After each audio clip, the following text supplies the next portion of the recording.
Hello guys, again welcome back to my channel. और पिछले part में जब हमने वैदिक पार्ट 2 किया था, उसी में मैंने आपसे बोला था कि हम जितने उपनिषद पढ़ रहे हैं उसी से रिलेट हम उसके बीच में जो जितनी इम्पोर्टेंट बातें हैं, मतलब किस उपनिषद में कौन सा तथ्य इम्पोर्टेंट है, उससे रिलेटेड भी मैं एक वीडियो आपको मतलब आपके पास लेके आऊँगी। तो उसी के लिए मैंने ये वीडियो बनाया है। तो हम देखते हैं कि कौन कौन से उपनिषद और कौन कौन से में इम्पोर्टेंट ऐसे फैक्ट लिखे हैं जो एग्जाम में पूछे जाते हैं। तो हम देखते हैं, सबसे पहले मृत्यु का सर्वप्रथम उल्लेख किसमें किया गया है? ऋग्वेद में। लेकिन इसके अलावा भी शतपथ ब्राह्मण जो है हमारा शतपथ ब्राह्मण, उसमें भी मृत्यु से रिलेटेड कुछ सिद्धांत दिए हैं। यदि हमारे ऑप्शन में ऋग्वेद आए तो हमें ऋग्वेद लगाना है, लेकिन यदि हम ब्राह्मण की बात करेंगे तो शतपथ ब्राह्मण इसका सही आंसर होगा। ठीक है। इसके बाद जो पृथ्वी सूक्त है वो वैदिक राष्ट्रीय गीत माना जाता है। वो किसमें है? अर्थवेद में। कल की ही वीडियो में हमने कवर किए थे, ये मैंने नीचे भी लिख दिए हैं। देखो, पृथ्वी सूक्त जो है वो है अर्थवेद में, और नासदीय सूक्त पुरुष सूक्त। पुरुष सूक्त और पृथ्वी सूक्त में हमें कंफ्यूज नहीं होना है। आधा इसमें था लगा हुआ है, इसमें भी अर्थवेद में था लगा हुआ है, तो ऐसे आप लिंक कर सकते हैं। और जो पुरुष सूक्त है, नदी सूक्त, देवी सूक्त और विवाह सूक्त, ये किस में चर्चा है? ऋग्वेद के अंतर्गत आती है। और जो पृथ्वी सूक्त है वो अर्थवेद में आता है। ठीक है। और जो ये पांचों सूक्त हैं वो ऋग्वेद में आते हैं। फिर देखते हैं, युद्ध का प्रारंभ मनुष्य के मस्तिष्क में होता है, ये कहाँ लिखा है? ये अर्थवेद में ही लिखा गया है। तो हमें डायरेक्ट क्वेश्चन मिल सकता है कि युद्ध का प्रारंभ मनुष्य के मस्तिष्क में होता है, ये कौन से वेद में वर्णित है? तो ये है हमारा अर्थवेद में। ठीक है। भूमि माता पुत्रो अहम पृथ्विया, मतलब मेरी माता भूमि है और मैं उनका पुत्र हूँ, ये भी कहाँ लिखा है, कहाँ वर्णित है? अर्थवेद में। आपको इस तरीके से नहीं लिखना, आपको एक डायग्राम बना लेना है कि अर्थवेद में कौन कौन सी चीज़ें लिखी, और ऐसे पॉइंट बना के आपको डायरेक्ट लिख लेना है, जिससे कि हमारा टाइम भी बचेगा और रिवाइज करने में भी हम जल्दी से रिवाइज कर सकेंगे। यम यमी का संवाद जो है बुद्ध हमारे 10वें मंडल में है, और ये कहाँ है? 10वां मंडल वो ऋग्वेद में हमने पढ़े भी थे, 10 मंडल है उसके अंतर्गत। जल प्लावन की कथा, मतलब कि जल प्लावन मतलब कि एक हिसाब से जल का इतना अतिरिक्त हो जाना कि बाढ़ आ जाना या फिर बहुत सारी चीज़ें नष्ट हो जाना, जल प्लावन कहलाता है। वो शतपथ ब्राह्मण में जब हम सिंधु सभ्यता पढ़ते हैं तो उसमें उसके मतलब जल प्लावन एक कारण भी बनता है कि सिंधु सभ्यता का पतन किस कारण हुआ है। तो कुछ विद्वान जो हैं, साहिनी जैसे, उन्होंने जल प्लावन की व्याख्या की थी। ठीक है। तो जल प्लावन की कथा लिखी किस में है? वो लिखी है शतपथ ब्राह्मण में। ये शतपथ ब्राह्मण बहुत इंपॉर्टेंट है। शतपथ ब्राह्मण कहाँ है? हमने कल देखा था, कल की कक्षा में, वो है यजुर्वेद में। ठीक है। चलो हम नेक्स्ट देखते लेते हैं। दुष्यंत भरत कथा किसमें है? शतपथ ब्राह्मण में। आपको एक पॉइंट लिख लेना है शतपथ ब्राह्मण, और उसके अंतर्गत जितनी भी चीजें आ रही हैं वो एक साथ लिख लेनी है। जैसे जल प्लावन की कथा कहाँ है, दुष्यंत भरत कथा कहाँ है? शतपथ ब्राह्मण में। ठीक है। फिर देखते हैं, अब ये बहुत इंपॉर्टेंट फैक्ट है, ये तीनों हमें बहुत ध्यान से देखने हैं। पुनर्जन्म, सिर्फ पुनर्जन्म जो शब्द है उसकी सर्वप्रथम कहाँ लिखा है? शतपथ ब्राह्मण में। लेकिन जो आत्मा का पुनर्जन्म है वो कहाँ लिखा है?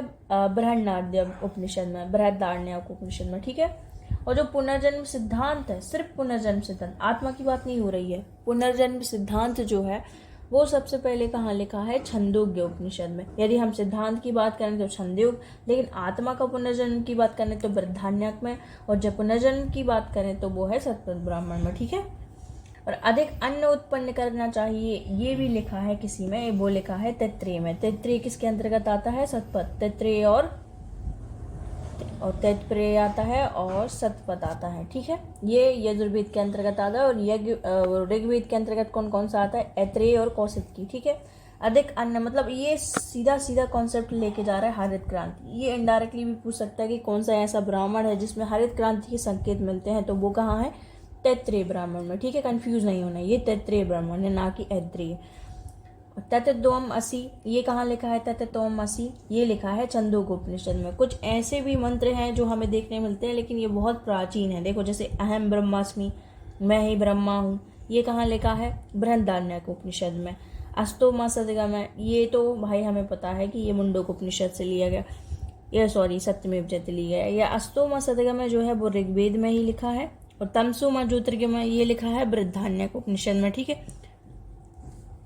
और सर्वे भवन्तु सुखिनः सर्वे सन्तु निरामया, ये स्वास्थ्य से लेकर एक कोटेशन है। जब आप किसी भी पीएससी लेवल का एग्जाम दे तो उसमें जब हम स्वास्थ्य के बारे में कोई क्वेश्चन आए तो हम ये सबसे पहले ये लिख सकते हैं कि बृहदारण्यक उपनिषद में सबसे पहले ये चीज़ लिखी हुई है, ठीक है।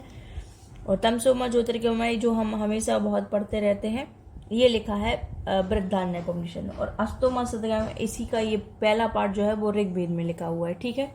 अब हम नेक्स्ट देखते हैं।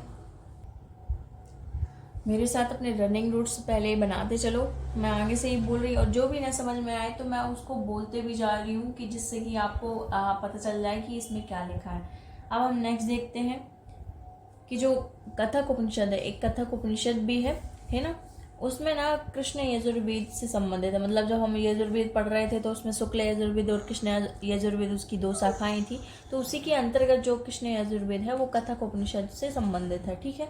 और जो ईश उपनिषद है उसमें बाजस्नेही संहिता का समापन अध्याय है। मतलब बाजस्नेही क्या, शुल्क यजुर्वेद जो है उसका समापन का अध्याय कहाँ है, ईश उपनिषद में। जब हम उपनिषद देख रहे थे यजुर्वेद के तो उसमें ये ईश उपनिषद भी था। श्वेतास्वरतार जो उपनिषद है उसमें कृष्ण यजुर्वेद, देखो इसमें कथा के उपनिषद में भी कृष्ण यजुर्वेद है और श्वेतास्वरतार में भी कृष्ण यजुर्वेद से संबंधित है। जब हम उपनिषद पढ़ रहे थे तब तो हमने यजुर्वेद के उपनिषद में इसको भी कवर किया था। और इसमें दूसरी बात कौन सी लिखी है, यौगिक क्रियाएं ब्रह्म की प्राप्ति के लिए आवश्यक है। तो ये बात भी कहाँ लिखी है कि यौगिक क्रियाएं ब्रह्म की प्राप्ति के लिए आवश्यक है। मतलब हम यौगिक क्रियाएं करेंगे उसी से हमें ब्रह्म प्राप्त होंगे, ये लिखा है। ये भी यही श्वेतास्वरतार उपनिषद में लिखा है। और इसी का अर्थ होता है सफेद घोड़ा, ठीक है। ये तो आप श्वेत से समझ जाएंगे, श्वेत मतलब सफेद, ठीक है। ऑप्शन आप एलिमिनेट कर लोगे आसानी से।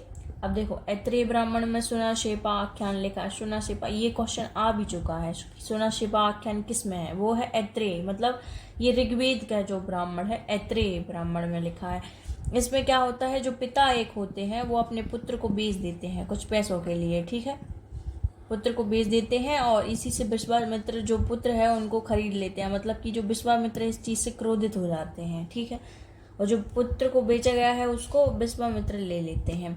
और यम नचिकेता की कथा ये बहुत ज़्यादा फेमस है। ये कहाँ है, कठोपनिषद में। कठोपनिषद भी बहुत इंपॉर्टेंट है। इसमें यम नचिकेता की कथा लिखी है। बार बार आप पढ़ोगे, बार बार लिखोगे तभी याद होंगी। ये ऐसी चीज़ें हैं जिनको हम बहुत ज़्यादा भूल जाते हैं, ठीक है। अब हम देखते हैं सत्यकाम जावाल की कथा कहाँ लिखी है, छंदोक उपनिषद। ये छंदोक उपनिषद भी बहुत ज़्यादा इंपॉर्टेंट है। जैसे सतपथ ब्राह्मण है, ऐत्रेय ब्राह्मण है, बृहदारण्यक है, उसी तरह से छंदोक उपनिषद इंपॉर्टेंट है। तो इसमें कौन कौन सी बातें लिखी हैं छंदोक उपनिषद, पहली तो ये हो गई हमारी सत्यकाम जावाल। दूसरा उद्दालक अरुणी, मतलब इसमें पिता और जो श्वेत केतु है पुत्र, इनके मध्य आत्मा से संबंधित संवाद लिखा रहता है, ठीक है।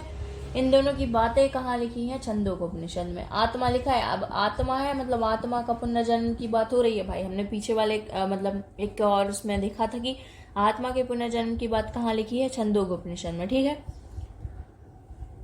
हाँ अब देखते हैं नहीं सॉरी, आत्मा के पुनर्जन्म नहीं, जो पुनर्जन्म की बात है, जो पुनर्जन्म के सिद्धांत है वो लिखा रहता है छंदोक उपनिषद में। और जो आत्मा का पुनर्जन्म है वो बृहदारण्यक उपनिषद में लिखा रहता है, ठीक है। अब जो छंदोक उपनिषद है उसमें पुनर्जन्म सिद्धांत, देखो ये लिख दिया मैंने, पुनर्जन्म सिद्धांत के बारे में बात करता है। और जो इतिहास पुराण है ये इसको मतलब पंचम वेद के स्वरूप मानता है। अब आ सकता है कि कौन से उपनिषद को पंचम वेद की उपाधि दी गई है, तो वो है छंदोक उपनिषद, ठीक है। अब देखते हैं हम बृहदारण्यक, उसमें भी बहुत सारे पॉइंट लिखे हैं। मतलब ये बहुत सारी बातें इसमें इंक्लूड करनी है, ठीक है। अब हम देखेंगे कौन कौन सी बातें हैं। पहली है जनक याज्ञवल्क्य कथानक, मतलब कि जो जनक है और याज्ञवल्क्य है इसकी कथा किसमें लिखी गई है, बृहदारण्यक उपनिषद में। और आत्मा का पुनर्जन्म, देखो ये फिर से मैंने एक बार और नोट कर दिया जिससे कि कंफ्यूज ना हो, क्योंकि मैं ही अभी कंफ्यूज हो गई थी। आत्मा का जो पुनर्जन्म है वो लिखा है बृहदारण्यक में, और जो पुनर्जन्म सिद्धांत है वो लिखा है छंदोग्य में, ठीक है। अहम ब्रह्मास्मि अभी हमने देखा था, मैंने एक बार और लिख दिया। तमसो ज्योतिर्गमय सर्वे भवन्तु सुखिनः, ये एक साथ इस तरीके से लिख लेना है आपको। अब देखो हमने देखा था कि मृत्यु के बारे में सर्वप्रथम कहाँ लिखा गया है, तो वो ऋग्वेद में। लेकिन जो ब्राह्मण भी है, यदि ब्राह्मण का क्वेश्चन आ जाए तो सतपथ ब्राह्मण, ठीक है। अब कौन कौन से सतपथ ब्राह्मण में एक चीज और लिखी है, इसमें जो 12 रत्नियां, मतलब जो 12 मंत्री हैं ना, जो राजा के प्रोस्पेक्ट में रहते थे, उनके बारे में भी उल्लेख किया गया है। मैंने 12 से भी ज़्यादा लिख दिए हैं, तो क्योंकि हमारे जो प्रशासनिक शब्द है उसमें आ सकता है, क्योंकि इस बार भी आया था, किसी अन्य के बारे में पूछा गया था, इसीलिए मैंने सारे लिख दिए हैं। पहला ब्राह्मण, ब्राह्मण पुरोहित, ये सबसे ज़्यादा इम्पोर्टेंट होता था, ठीक है। राजा के बाद इसका बहुत ज़्यादा इम्पोर्टेंट रोल था तब के समय में। राजन ने मतलब खुद राजा ही होते थे, और जो महिषी हैं उनको कहते थे रानी, मतलब जो राजा की मेन रानी होती थी। परवृत्ति, ये जो है, ये जो राजा जिन रानी को त्याग देते थे उनको कहते थे परवृत्ति।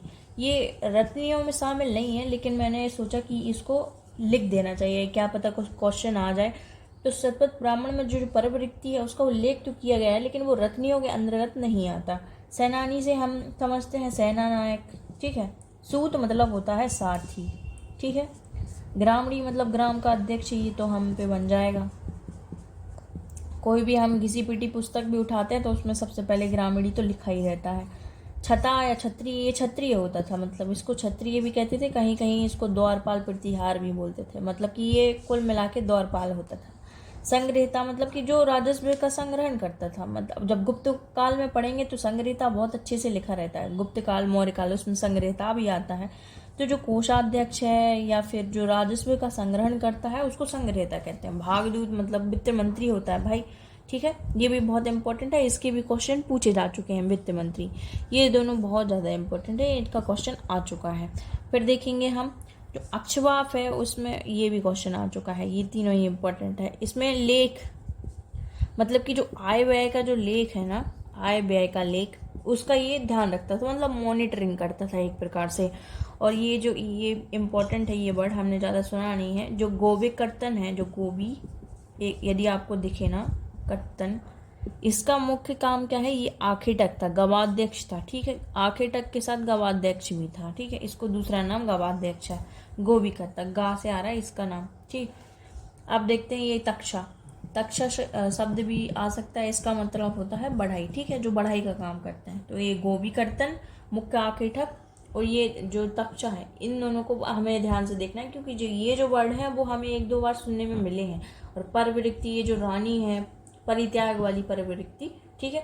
ये कुछ ऐसे शब्द हैं जो हमें याद रखने हैं। पालागल, ये क्या होता है, राजा का मित्र होता है, ठीक है। तो जो पालागल, हम ऐसे ही मतलब एक कर सकते हैं कि यार दोस्त तो हमेशा पागल होते हैं, तो इस तरीके से पालागल जो है राजा का मित्र है। और जो इष्टपति है, इष्टपति मतलब स्थानीय न्यायाधीश, मुखिया, स्थानीय न्यायाधीश या मुखिया बोल सकते हैं इसको। तो ठीक है, आज हमने कुछ ये सारी चीज़ें कवर कर ली हैं। ये आपको बहुत अच्छे से एक स्थान पे लिख लेनी है, जिससे कि आप इसको बार बार रिवाइज कर सको, ठीक है। ये बहुत ही ज़्यादा इम्पोर्टेंट है और बहुत बार सीधा सीधा इनसे क्वेश्चन बन जाता है, इसीलिए या तो आप स्क्रीनशॉट ले लें या तो मेरे साथ रनिंग नोट्स बनाते चले। तो हम अब बात करेंगे अगले नेक्स्ट वीडियो में ऋग्वैदिक और उत्तर वैदिक के प्रशासनिक शब्द। तब तक बने रहें और चैनल को भी सब्सक्राइब कर दें, सपोर्ट करें। Thank you.